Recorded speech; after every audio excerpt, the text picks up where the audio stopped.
Patay ang isang lalaki matapos pagbabarilin sa lungsod ng Quezon. Ang mga sospek nahuli kampa na tumakas na para bang walang nangyari. Nakatutok si JP Soriano. Ang nakaputing t-shirt at nakasombrerong lalaking ito ang isa sa mga sospek. Sa kuha ng CCTV, makikitang tila may mga tinatanaw siya sa kabilang kalye. Maya-maya, lumakad siya at isa pang sospek patungo sa direksyon ng biktimang si Joel Tordillos. Nakausap noon ang katiwala ng isang money transfer. May narinig nila ako pumutok, akala ko sa loob ng sasakyan galing. Nakasandalo ako dyan sa pinto, tinulak ko na lang yung pinto.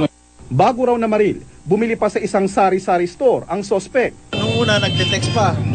Nung sumunod, tumayo, bumunot na ng baril.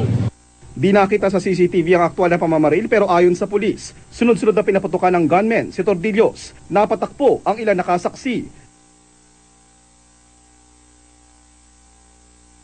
Dead on the spot si Tordillos, bunsod ng tama ng bala mula sa kalibre 45. Ang dalawang sospek simpleng naglakad na parang walang nangyari.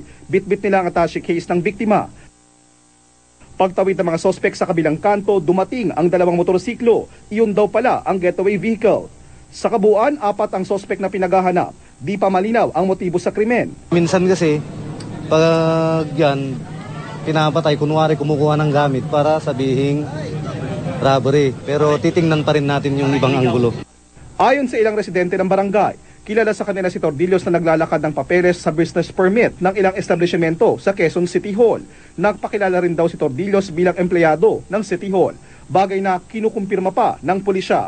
Ang insidente nangyari dito kanina ang ikatlong shooting incident dito sa Barangay Holy Spirit sa nakalipas lang na 2 buwan. Ayon sa mga opisyal ng Barangay Holy Spirit, todo ang gagawin nilang pagiging alerto. Magdaragdag daw sila ng mga CCTV. JP Soriano, nakatutok 24 oras.